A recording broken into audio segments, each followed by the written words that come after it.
I'm going to show you the miscellaneous tool in Duik, which are very useful and you should know. In the Tools panel, the first tab is made for the compositions. There are two very simple tools. The first one, as you can see in its name, is made to crop pre-compositions very quickly. It helps with this issue we have when we import Photoshop files.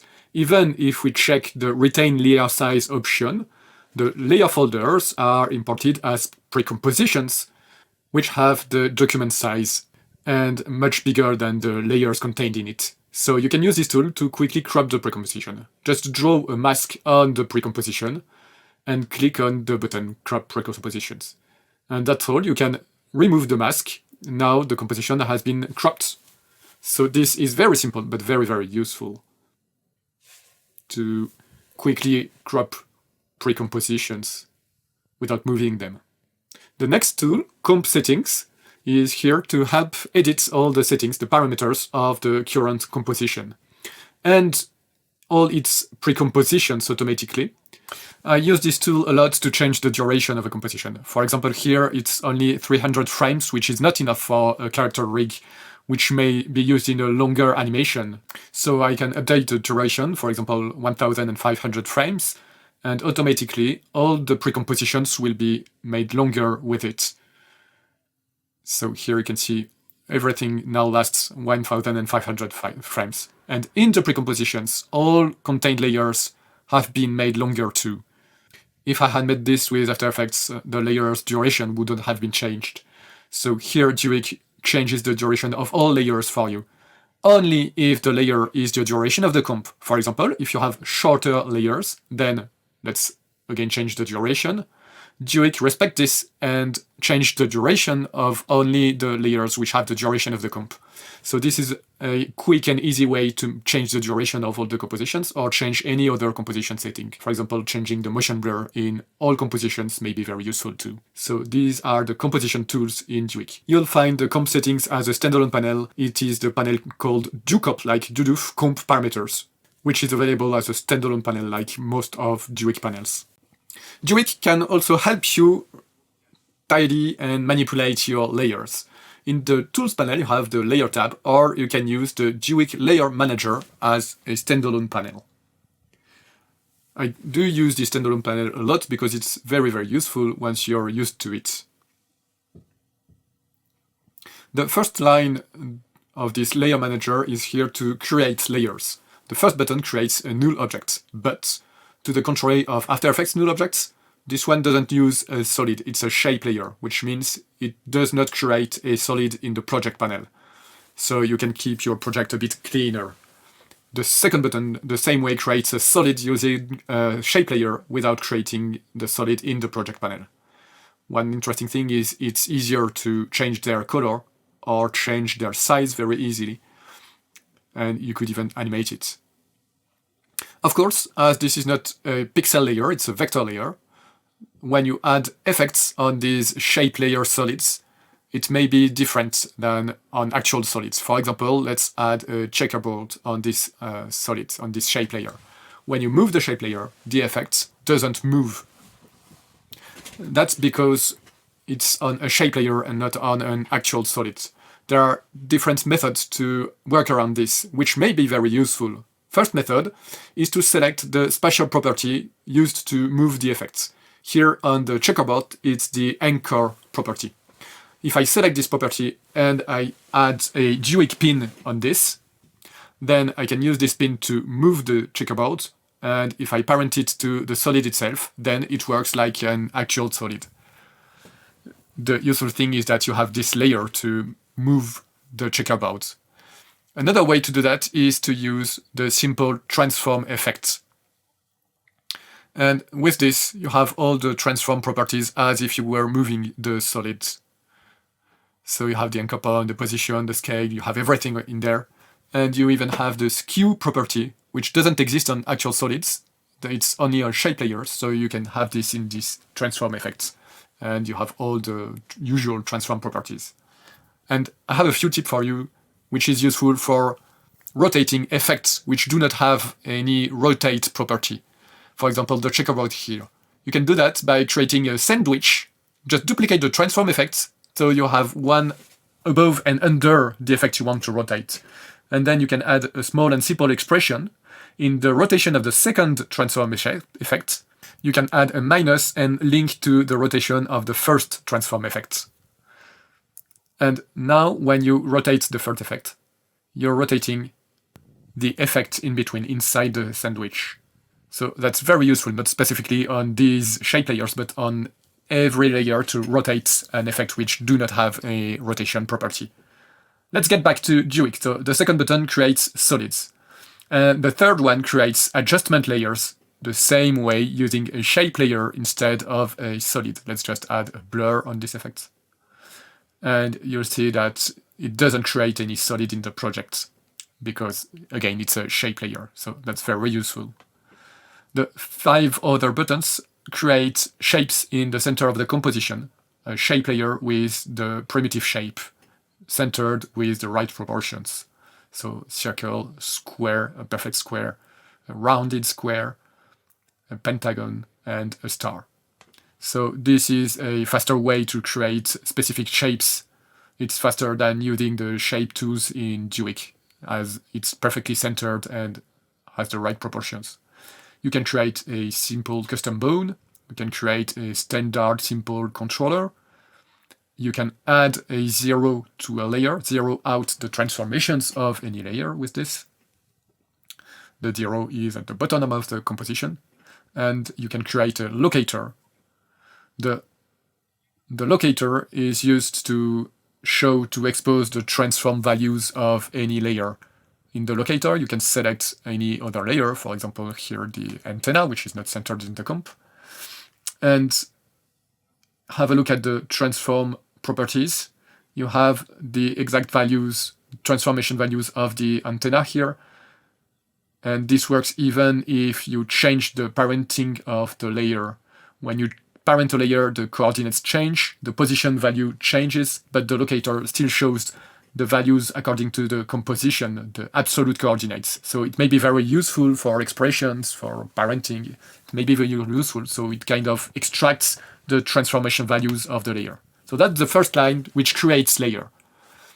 You'll see when you create layers with Duik that Duik use a specific naming and add tags and groups on the layers. The next part of the layer manager is used to do that on any layer.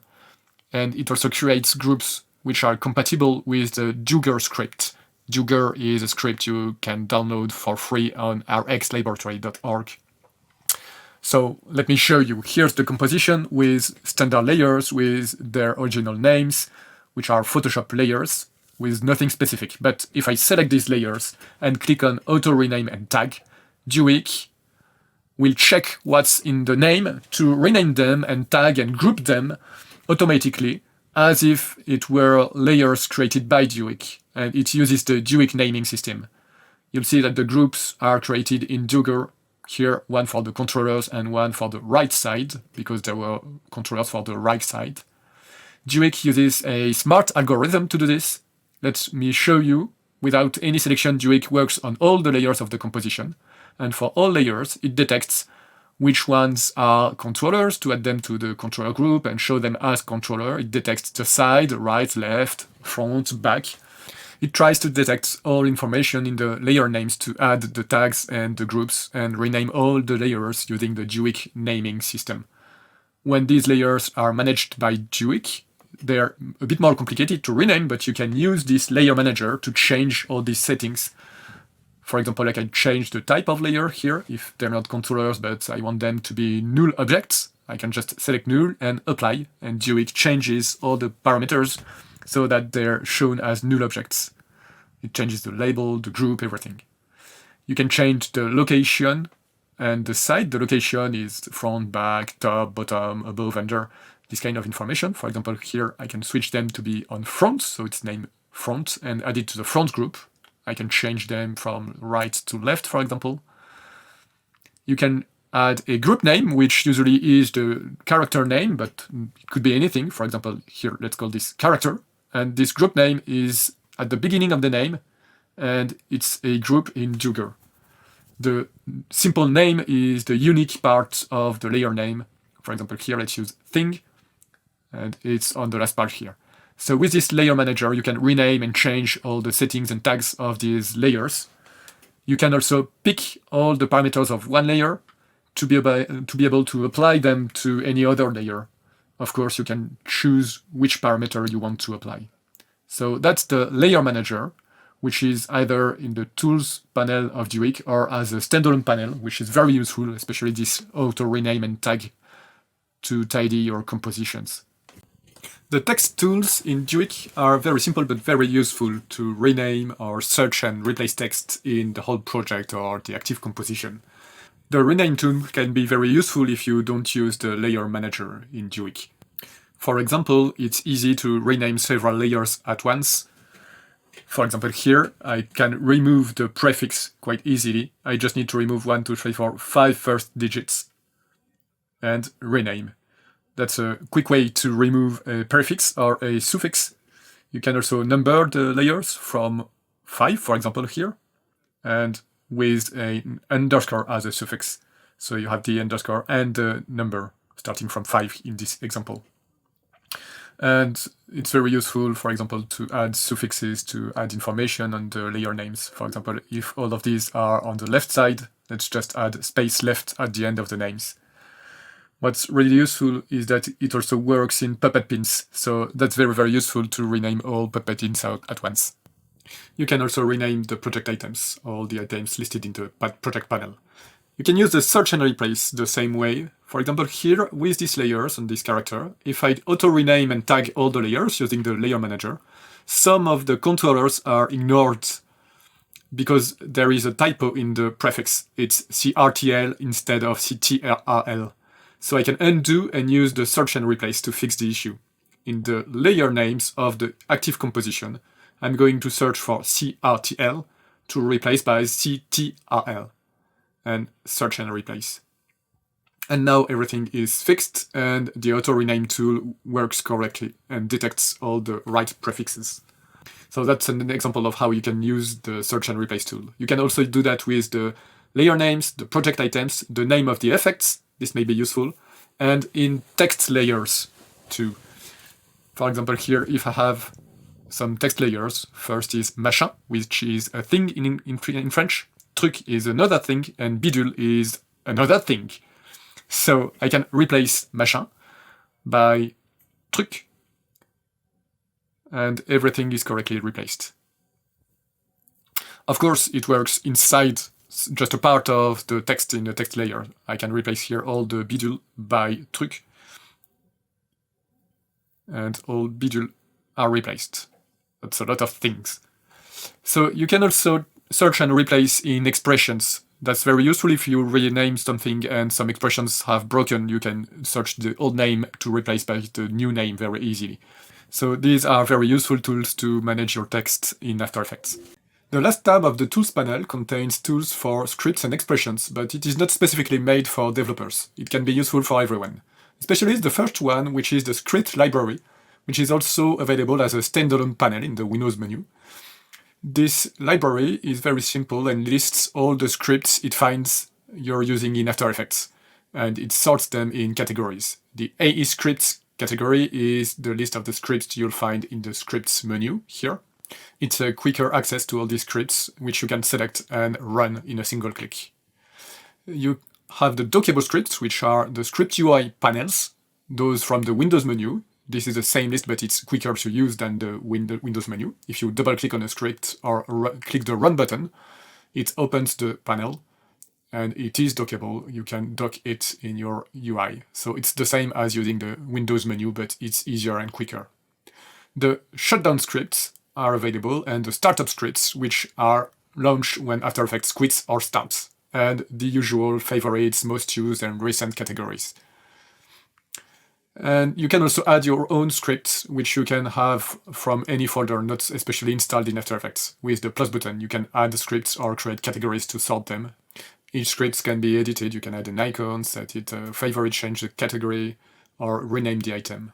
So it's very easy, but very useful, especially if you have lots of scripts, if you're using lots of scripts with After Effects, and especially scripts without UI, like these scriptlets. Duik comes with a lot of scriptlets like this. You'll find in this AE scripts folder.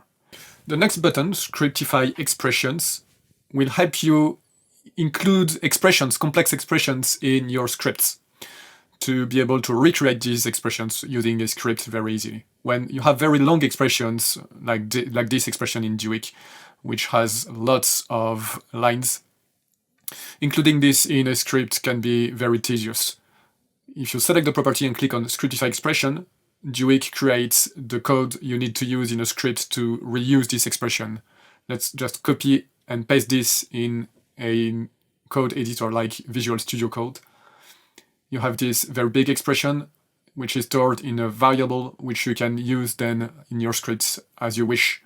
This very big expression is a string stored in the variable. So this is the Scriptify Expression button. Next, we have the small script editor. You can use here right into After Effects if you need to write small scripts very quickly, small comments, and you want to run them very quickly. You can use this very simple script editor. For example, this very simple script, hello world. You can type small scripts or paste scripts there to run them very easily. What's interesting is that in this script editor, you can use all functions from the Duik API. Everything you can do with Duik, you can use in this editor. For example, let's use this composition and create a null object, a Duik null object in this composition. I can just use the Duik API, type this line and run this script. And this creates a Duik null, which is not an After Effects null, it's a Duik null which uses a shape layer instead of solid. So in this script panel, you can use any method from the Duik API. Another example, the auto rename and tag feature is also a single line in Duik. And I just need to type this and run the script to use this feature. Of course, this can be included in any script and combined with other methods. It's really easy to use. And if you want to run all the methods in the Duik API, its complete reference is available online. And there you'll find everything you can do in scripts with Duik, and more than just the methods of Duik. For example, you can use it to create script UI panels. Actually, it contains all what Duik needs to run smoothly. So everything is documented. And finally, the Edit Expression button is again something for big expressions. Let's use this walk cycle expression. Editing it in After Effects is very difficult because the expression editor in After Effects is really bad. So if you prefer to use a nice editor like Visual Studio Code, you can just select the property and click on Edit Expression. And Duik opens the expression in your favorite editor. So it can be the system default or one you set yourself. And then you can modify the expression, save it, and you can close the editor and Control and click on this Edit Expression button, and the expression is reloaded in the property. Let me show you again. Let's edit this expression. And I'm just going to change the comment on the first line to show you. I save this, and back in After Effects, Control click, and the expression has been changed with my modifications. So this is a nice way to edit expressions without struggling with the After Effects editor. You can change the external editor in the settings of this feature. My advice is to use Visual Studio Code, which is really great for this kind of things, and it's free and open source. And as you're going to do this quite often, Duik comes with a scriptlet, which is a script you can install in the scripts menu, either manually or using this install script file entry. And when it's installed, you can assign a keyboard shortcut to it. Let's just search for Duik files. And in the scripts section, you'll find all the scriptlets which have been installed. And in this Edit Expression scriptlet, let's just add Control E, for example, to edit expressions, and Control Shift E to reload it. Okay.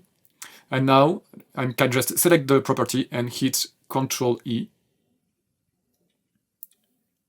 And the expression is opened in my editor. I can modify the expression, save, and back in After Effects, Control-Shift-E to reload the expression. So this is a very useful tool again. And don't forget that Duik comes with a lot of scriptets like this, which you can assign keyboard shortcuts to use Duik features with keyboard shortcuts. This is explained in more details in another tutorial. I'm adding the link in the description of this video. On the bottom right corner of all Duik panels, you have this icon, which is a button which informs you about the sanity status of your After Effects project. According to the color, you'll see if it's more or less important. This button is actually another script which is available independently from Duik, which is called dusan, like Duduf, sanity tests, which runs sanity tests in After Effects. It's available, like our other scripts, on rxlaboratory.org. And if you'd like to download it and use this outside of Duik, you can install it. This script runs periodically sanity tests in After Effects to make sure everything works in terms of performance and data integrity. You can activate and deactivate all the tests, or using these buttons, activate or deactivate them only for the current project and not globally, like the checkbox. Some of the tests have this button to activate or not the live auto fix, which means that if Duik finds an issue, it's going to automatically fix it if it can. It's unchecked by default, so that Duik won't change anything in the project without you knowing it. Some tests have also this Fix Now button.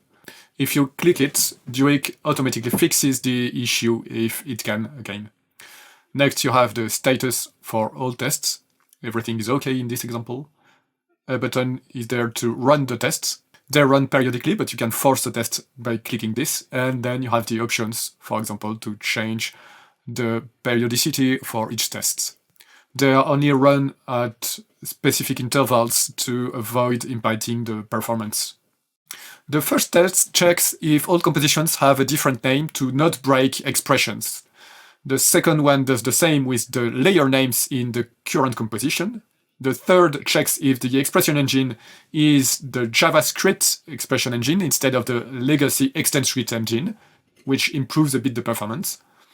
Then the next test checks the size of the project and warns you if the project is too big, because big projects have poor performance. It's better to try to have several small projects instead of a big project. The next test checks the number of items in the project. It's a bit the same as the previous one. It counts the number of items in the project, and if there are too many items, it's going to warn you for the same reason I explained. Big projects have poor performance. You can change the limit in the options. For example, here, the maximum number of items is 1000. The script can check if there are duplicated footages, which means you've imported them several times. In this case, you have to try to replace the copies by a single footage. The script also checks if there are unused footages, in which case the button Fix will remove all unused footages from the project. The script checks if the precompositions are correctly stored in subfolders. That means it's going to count how many precompositions there are in the root of the project, and it's able to move them in a folder which can be defined in the options. This is to keep the project tidy.